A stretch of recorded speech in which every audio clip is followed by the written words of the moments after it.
दिन अखिल भारतीय ब्रह्मर्षि आध्यात्मिक एवं वैदिक ज्योतिष संस्थान तथा ब्रह्मर्षि ब्रह्मज्योति जागृति संस्थान की ओर से आज 13 जुलाई 2022 बुधवार के दिन शुभ मुहूर्त में ओंकार स्वरूप ब्रह्म पिता परमेश्वर तथा अपने सभी शिक्षित सद्गुरुओं को प्रणाम करते हुए और ओंकार स्वरूप ब्रह्म पिता परमेश्वर की पूजा अर्चना के साथ हमारे इस आश्रम परिसर में आए हुए सभी श्रद्धालु और भक्तजनों का हम अपने हृदय से आभार व्यक्त करते हुए हार्दिक अभिनंदन एवं मैं उन सभी भक्तों का स्वागत करता हूं जो यहाँ पर अभी तक गुरु पूजन के निमित्त यहाँ पर दर्शनार्थ आ चुके हैं और जो अभी रास्ते में नहीं पहुँच पाए हैं। कुछ बारिश का भी ऐसा जो माहौल बना हुआ है उसके कारण आ रहे हैं और सभी को अपने इस आध्यात्मिक मंच से मैं सभी को अपने हृदय से आशीर्वाद देता हूं और आपके घर में हर तरह की सुख समृद्धि बढ़े, आपकी हर तरह से मनोकामना पूर्ण हो, आपका मान बढ़े, आपका सम्मान बढ़े और इसी के साथ आपके घर परिवार कुटुंब में वंश की वृद्धि हो, पूर्ण परिवार की वृद्धि हो। और इसी के साथ यहाँ पर दर्शकों आज गुरु पूर्णिमा का जो ये विशेष पवित्र पर्व जो हम मना रहे हैं, इसमें यह पर्व केवल आज हम ही नहीं मना रहे अपितु तो हमारे पूरे भारतवर्ष में हमारी इस सनातन धर्म की जो परंपरा है, सनातन धर्म की परंपरा और प्रणाली के तहत यत्र तत्र सर्वत्र आश्रमों में और देवालयों में हर जगह ये पवित्र पर्व मनाया जा रहा है। और इसी के साथ आज अपने जो गुरु के साथ जिनका अटूट संबंध बना हुआ है, जो अपने गुरु से दीक्षित हैं, दीक्षा ले चुके हैं, जिन्होंने दीक्षा नहीं ली है अथवा जो गुरु के साथ शिक्षा के तहत जुड़े हुए हैं, ऐसे शिक्षार्थी, विद्यार्थी और भक्तजन आज सभी जितने भी भक्तजन हैं वो अपने गुरु के पास जाकर के गुरु से आशीर्वाद ग्रहण करते हैं। यही हमारी परंपरा है कि ये वर्ष में ये गुरु पूर्णिमा आषाढ़ शुक्ल पक्ष की जो पूर्णिमा मनाई जाती है प्रतिवर्ष, ये गुरु पूर्णिमा के रूप में संपूर्ण भारतवर्ष में अपने सनातन धर्म की परंपरा के तहत मनाई जाती है। तो यहाँ पर मैं अपने सभी दर्शनार्थी और दर्शन के लाभ हेतु आए हुए जो लाभार्थी हैं, दर्शन के लाभार्थी हैं, उन सबको अपने हृदय से आशीर्वाद देते हुए मैं आपको बताना चाहूँगा, क्योंकि ये गुरु पूर्णिमा का जो पवित्र पर्व है, ये इस पवित्र पर्व के पीछे क्या रहस्य है। इसके पीछे रहस्य यह है क्योंकि गुरु जो है ये अज्ञानता को दूर करने वाला और अज्ञान रूपी अंधकार को दूर करके अपनी ज्ञान रूपी शलाका से शिष्य का सिंचन करता है। यानी कि शिष्य के अंदर में इतना ज्ञान दे देता है ताकि शिष्य के अंदर किसी भी तरह की कोई अपूर्णता नहीं रह जाती है और शिष्य जो है ओम पूर्णमदः पूर्णमिदं पूर्णात् पूर्णमुदच्यते पूर्णस्य पूर्णमादाय पूर्णमेवावशिष्यते। ये पूर्णता जो है शिष्य को आगे चल करके उसके जीवन में पथ प्रदर्शक बन करके उसके मार्ग का निरंतर गुरु की कृपा से अनुकरण करती रहती है और गुरु की कृपा से शिष्य अपने जीवन पथ पर आगे चल करके आगे बढ़ता रहता है। यही गुरु की महिमा है, क्योंकि गुरु ओंकार स्वरूप परब्रह्म परमात्मा के रूप में भी है, गुरु निर्गुण निराकार परमात्मा के रूप में भी है, गुरु साकार रूप में भी है। और साकार रूप में आप जहाँ पर दीक्षित होते हैं, आप जहाँ दीक्षा लेते हैं, चाहे वो हमसे दीक्षा लेते हैं, चाहे अन्य जहाँ भी जिसने जहाँ दीक्षा ले रखी हो, सबका मूल रूप जो है गुरु एक ही है। और गुरु जो है आपका अपने जीवन का पथ प्रदर्शक करने का एक मूल आधार भी है। इसीलिए गुरु के द्वारा मार्ग बताया हुआ मार्ग यदि आप निरंतर गुरु की शिक्षा को ग्रहण करते हुए उस मार्ग का अनुकरण करते हुए अपने जीवन में अपने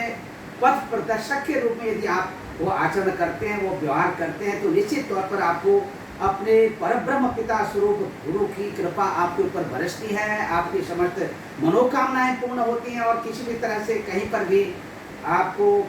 अपने मार्ग में बाधाएं उपस्थित नहीं होती हैं और आपका घर, आपका कुटुंब, आपका परिवार एक संस्कारित होकर के, संस्कारवान होकर के आगे भविष्य में जो आपके घर गृहस्थ की जो कड़ी जुड़ती है, उस घर गृहस्थ की उस कड़ी में आपके स्वयं के बच्चे भी संस्कारवान होते हैं, संस्कारित होते हैं, और जिसके कारण आपके घर कुटुंब परिवार, क्योंकि परिवार और कुटुंब आपका घर, आपका जो दरबार है वह भी एक गुरु दरबार के रूप में शोभायमान होकर के एक तीर्थ की तरह, यानी कि जैसे आप तीर्थ में तीर्थ की महिमा बताई गई है, वैसे ही घर भी एक ऐसा वास्तु है, ऐसा आपका कुटुंब, आपका परिवार, वह भी एक देव तीर्थ तुल्य, यानी कि देव तुल्य मंदिर स्वरूप जो है आपका घर माना जाता है। घर को भी मंदिर कहा गया है, घर को केवल घर नहीं बल्कि उसे मंदिर का रूप दिया गया है। इसीलिए आपके घर परिवार में, कुटुंब में जो आपने घर बनाया है, यानी जो मंदिर का स्वरूप बनाया है, हमेशा वहाँ पर गुरु की उस मूर्ति को, गुरु की उस देदीप्यमान मूर्ति का अवलोकन करते हुए अपने चित्त पटल में, अपने हृदय में, अपने वक्षस्थल में गुरु के उस स्वरूप का निरंतर ध्यान करते रहें, और गुरु के उस ओम नमो भगवते वासुदेवाय, अथवा जिसको जो मंत्र दिया जाता है ओम कार स्वरूप परब्रह्म पिता परमेश्वर के उस आज्ञा स्वरूप में, उस मंत्र को ग्रहण करके निरंतर अपने चित्त स्वरूप में उस मंत्र की उस प्रतिभा को, अपने प्रतिभावान होकर के उस अपने हृदय पटल में उस दृश्यमान मंत्र को दृश्यित होकर के आप देखें, जिससे कि आपको हर तरह की आनंद की अनुभूति होगी। गुरु का इस पर्व का जो विशेष महत्व है वो यही महत्व है, क्योंकि गुरु वर्ष भर में जो आपके द्वारा कुछ न कुछ अपराध हो जाते हैं, एक बार आप गुरु पूर्णिमा में गुरु से जब आप दर्शन करते हुए गुरु से जब दीक्षित हो जाते हैं, और दीक्षा एक बार दी जाती है, लेकिन दर्शन प्रत्येक गुरु पूर्णिमा में गुरु के किए जाते हैं, और प्रत्येक गुरु पूर्णिमा में गुरु के दर्शन करते, गुरु पूजा करते हुए गुरु से आशीर्वाद लेने की जो परंपरा है वो इसीलिए है क्योंकि दीक्षित तो आप हो गए, दीक्षित होने के पश्चात भी आपने अपने नित्य नैमित्तिक कर्मों का कहीं कहीं से अवहेलना कर दी, अथवा कहीं मार्ग में भटक गए किसी कारणवश, तो उस स्थिति से अपने प्रायश्चित्त स्वरूप में गुरु के ही शरण में आकर के आप अपने द्वारा किए हुए वर्ष भर जो कुछ भी आपके द्वारा संताप रूप में जो कुछ भी हो, कुछ ऐसे अनुचित कार्य या कोई ऐसे भूले भटके हुए या विस्मृति होकर के कुछ ऐसी स्थितियां बन जाती हैं, तो उसका निराकरण करने के लिए उसका पुनः शुद्धिकरण के रूप में गुरु पूर्णिमा के दिन गुरु की शरण में जाकर के उस प्रायश्चित्त स्वरूप में गुरु के पास में उनके चरणों में सारे जो आपके द्वारा उचित अनुचित रूप में जो भी आपके द्वारा किए हुए कर्म, उन कर्मों को गुरु के चरणों में समर्पित कर देने से आपका जो मार्ग है वो प्रशस्त रहता है। और इसीलिए इसी श्रृंखला में गुरु का यह एक अपना स्थान है, गुरु का अपना एक महत्व है। इसीलिए हमारे यहाँ गुरु ब्रह्मा गुरु विष्णु गुरु देवो महेश्वरा गुरु साक्षात परब्रह्मा तस्मै श्री गुरु वही नमः। हमारे यहाँ सनातन धर्म की यही परंपरा है। ब्रह्मा विष्णु महेश के, यानी कि एक जो त्रिदेव हैं ब्रह्मा विष्णु महेश, इनकी श्रृंखला में इन तीनों की जो शक्ति है, इन तीनों की जो पावर है, इन तीनों की जो ऊर्जा है, ये अपने गुरु को जो आप देखते हैं तो गुरु में ये तीनों मूर्तियां दिखाई देती हैं। अब जो इसीलिए कि गुरु साक्षात परब्रह्मा, ये ब्रह्मा विष्णु महेश के अतिरिक्त गुरु जो है साक्षात परब्रह्म स्वरूप, इनसे भी ऊपर। इसीलिए जो हम परब्रह्म पिता परमेश्वर साक्षात उस परब्रह्म पिता परमेश्वर को गुरु स्वरूप में भी स्वीकार करते मानते हुए उनकी पूजा अर्चना करते हैं, उनका आशीर्वाद लेते हैं कि गुरु जो है एक आपके जीवन की पराकाष्ठा का, आपके उस मार्ग का एक मूल स्रोत है, यानी कि आपकी एक मजबूत जड़ है, मूलाधार जड़ है। गुरु माने समझो मूलाधार जड़, क्योंकि वृक्ष जो है बिना मूलाधार जड़ के, बहुत से ऐसे वृक्ष हैं जिनमें मूलाधार जड़ होती है, बिना मूलाधार के वृक्ष जो है लंबे समय तक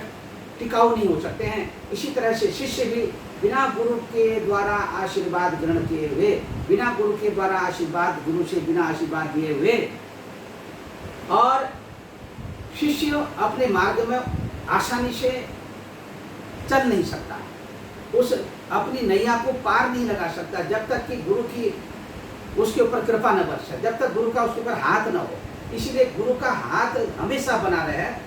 आज गुरु पूर्णिमा के दिन की एक महिमा है। इस पवित्र दिन में व्यास जी महाराज का भी पूजन किया जाता है, व्यास पूजा करके भी ये पर्व मनाया जाता है, व्यास पर्व भी कहते हैं इसको। और इसी के साथ में क्योंकि व्यास जी महाराज ने भी जो अनेक पुराणों की 18 पुराणों की रचना करी और अनेक ग्रंथों की, हमारे जो धार्मिक ग्रंथ हैं उनकी रचना व्यास जी ने करी, तो उन ग्रंथों में व्यास जी ने हमारे सनातन धर्म से जुड़ी हुई तमाम तरह की जो गाथाएं गाई हुई हैं और जिसमें हमारी देवी देवताओं की, हमारे तमाम प्राचीन ऋषि मुनियों की गाथाएं हमारे पुराणों में जो कही गई हैं, उन्हीं का हमें अवलोकन करना चाहिए, उसी के अनुसार अपना आचरण बनाना चाहिए। यदि हमारा स्वयं का आचरण अच्छा होगा, आपका स्वयं का आचरण अच्छा होगा, आपके घर कुटुंब परिवार में आपके परिवार के सभी लोगों का आचरण अच्छा होगा, जैसा आप जिस तरह का गुरु के द्वारा बताए हुए मार्ग का अनुकरण करते हुए जैसा आप अन्न ग्रहण करते हैं और उसी अन्न जैसा खाए अन्न वैसा भये मन, यानी कि आप जैसा प्रसाद ग्रहण करेंगे और आप अपने अनुसार,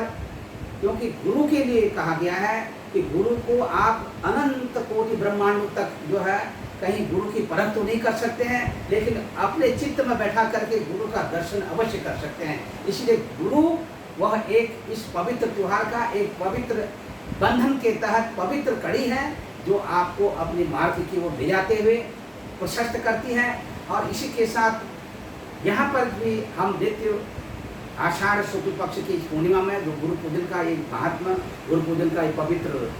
दिन के तहत गुरु पूर्णिमा की महिमा को आप सबको बताते आए हैं। इसी के तहत आप सब अपना आचरण करें, व्यवहार करें और आपके घर कुटुंब परिवार में धन धान्य आदि की वृद्धि हो। इसी के साथ निरंतर आज का ये गुरु पूर्णिमा का दिन है और क्योंकि अपने अपने समय के अनुसार लोग आते हैं, अपने अपने निश्चित समय के अनुसार आएंगे और सभी को आशीर्वाद मिला और सभी को आशीर्वाद के तहत प्रसाद भी मिला। और इसी के तहत में आपको मेरा अपने हृदय से पुनः आशीर्वाद देते हुए अपने परम पिता परमेश्वर ओंकार स्वरूप ब्रह्म स्वरूप पिता परमेश्वर को प्रणाम करते हुए फिर से जय ब्रह्मदेव, जय ब्रह्मदेव, जय जय ब्रह्मदेव। इसी श्रृंखला के तहत देखिए हाथों को ऐसे ऊपर करते हुए अपने जो है दोनों हाथ ऊपर होने चाहिए, तभी जो है एक सम्मान सूचक ये अपना जो हाथ खड़ा करते हैं, गुरु के लिए अभिवादन करते हैं। और इसी के साथ जय ब्रह्मदेव, जय ब्रह्मदेव, जय जय ब्रह्मदेव। सर्वे भवन्तु सुखिनः, सर्वे सन्तु निरामया, सर्वे भद्राणि पश्यन्तु, मा कश्चित् दुःखभाग् भवेत्। ओम शान्ति। पूर्णमिदं पूर्णात् पूर्णमुदच्यते पूर्णस्य पूर्णमादाय पूर्णमेवावशिष्यते। जय।